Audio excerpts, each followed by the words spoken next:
పరోపకారి పాపన్న కథలు. ఒకనాడు పాపన్న ఏదో పని మీద వీధి వెంబడి పోతుండగా ఒక ఇంటి ముందు నిలబడి ఉన్న చిన్న పిల్ల, అయ్యా, ఒక చిన్న సహాయం చేస్తారా అని అడిగింది. తప్పకుండా చేస్తానమ్మా, ఏం కావాలి అని పరోపకారి పాపన్న ఆ పిల్లను అడిగాడు.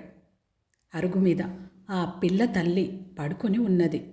ఆమెకు జ్వరం, కాళ్ళు నిస్సత్తువగా ఉండడం చేత లేచి లోపలికి వెళ్ళలేని స్థితిలో ఉంది. ఎవరైనా సహాయం పట్టి ఆమెను లోపలికి చేర్చాలి. పాపన్న జబ్బు మనిషిని మెల్లిగా లేవదీసి లోపలికి తీసుకుపోయి పక్క మీద పడుకోబెట్టి, జబ్బుకు మందు తీసుకుంటున్నారా అని అడిగాడు.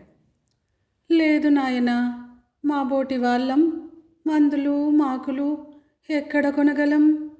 మందు లేకుండానే జబ్బు దానంతట అది నయం కావాల్సిందే అన్నది జబ్బు మనిషి. మీ నాన్నగారేరమ్మా అని పాపన్న చిన్నపిల్లని అడిగాడు.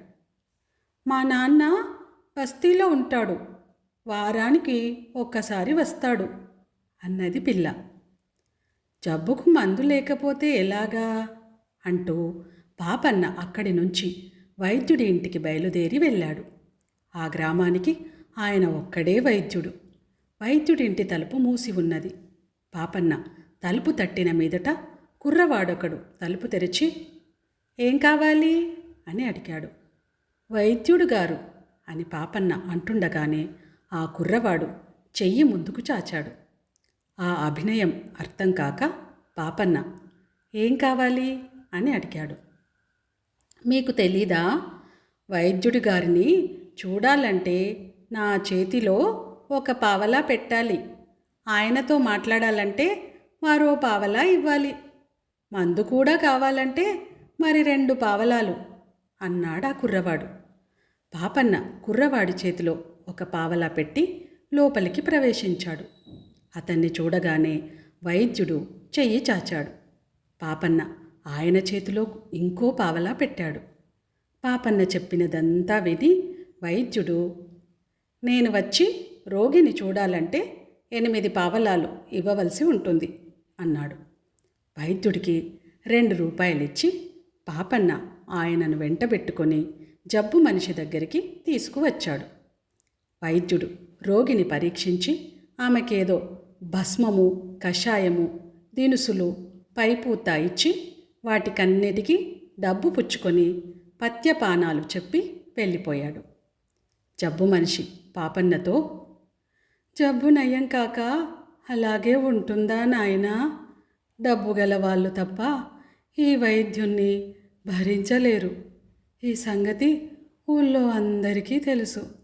ఎందుకు వృధాగా డబ్బు ఖర్చు చేసుకుంటావు అన్నది. అదేమిటమ్మా, జబ్బుకు మందు పడి తీరాలి, అయ్యే ఖర్చేదో నేను ఇచ్చుకుంటానులే అని పాపన్న తాను దగ్గరే ఉండి కషాయం తయారు చేయించి రోగి చేత తాగించి ఆ పని పూర్తయ్యాక తన ఇంటికి వెళ్ళిపోయాడు. తర్వాత పాపన్న తన భార్య మీనాక్షిని తీసుకువచ్చి రోగికి శుశ్రూష చెయ్యటానికి ఏర్పాటు చేశాడు. మళ్ళీ 2 సార్లు వచ్చి రోగిని చూసిన వైద్యుడు, పాపన్న అతని భార్య రోగిని గురించి తీసుకునే శ్రద్ధ చూసి, నీకు ఈ రోగికి ఏమిటి సంబంధం అని అడిగాడు. ఆవిడ మనిషి, నేను మనిషిని, అంతకు మించి సంబంధం ఏమీ లేదు అన్నాడు పాపన్న. పాపన్న అతని భార్య అమాయకులని, వాళ్ళు ఊళ్ళో వాళ్ళ కోసం తమ డబ్బంతా ఇలాగే తగలేసుకుంటారని వైద్యుడు అనుకున్నాడు. 4 రోజులలో రోగికి వ్యాధి నెమ్మదించింది. ఈ సంగతి చెప్పి పథ్యం మార్పులేమైనా ఉంటే తెలుసుకుందామని పాపన్న వైద్యుడింటికి వెళ్ళాడు. వైద్యుడు తన ఇంటి వద్ద విచారంగా కూర్చుని ఉన్నాడు. ఏమండి, అలా దిగులుగా ఉన్నారు అని పాపన్న ఆయనను అడిగాడు. ఈ ఊరి వాళ్ళంతా వట్టి పాపిష్టి వాళ్ళు, చిన్న మెత్తు సహాయం చేయరు, మందుకు మాత్రం వస్తారు అన్నాడు వైద్యుడు. ఏం సహాయం కావాలో చెప్పండి, నేను చేస్తాను అన్నాడు పాపన్న. నీవేం సహాయం చేస్తావు? ఆవును మోసుకుపోవాలి, మోస్తావా అని అడిగాడు వైద్యుడు. సాధ్యమైతే మోస్తాను. అసలు సంగతేమిటి? ఆవెక్కడున్నది అంటూ పాపన్న పై బట్ట తీసి నడుముకు బిగించాడు. జరిగిందేమంటే, వైద్యుడి ఆవు ఇంటి పక్కన గడ్డి మేస్తూ పక్కన ఉన్న పల్లంలో పడిపోయింది. ముందు కాళ్లకు బాగా దెబ్బ తగిలింది. దాన్ని పక్క గ్రామంలో ఉండే పశువుల వైద్యుడి దగ్గరికి చేర్చాలి. అది లేచి నిలబడలేదు కనుక దాన్ని ఎవరన్నా మోసుకుపోవాలి. ఆవును మొయ్యటానికి రమ్మని వైద్యుడు ఊళ్ళో వాళ్ళను పిలిచాడు. డబ్బిస్తానన్నా ఒక్కరు కూడా రాలేదు. ఈ విషయమంతా విని పాపన్న వైద్యుడితో, ఆవును మోసుకుపోయే పని నేను చూస్తాను, మీరేమీ విచారపడకండి అని చెప్పి తన భార్య మీనాక్షిని పిలుచుకు వచ్చాడు. ఆవును వెదురుగడల చట్రం పైన పడుకోబెట్టి దాన్ని పాపన్న మీనాక్షి కలిసి ఎత్త ప్రయత్నించారు.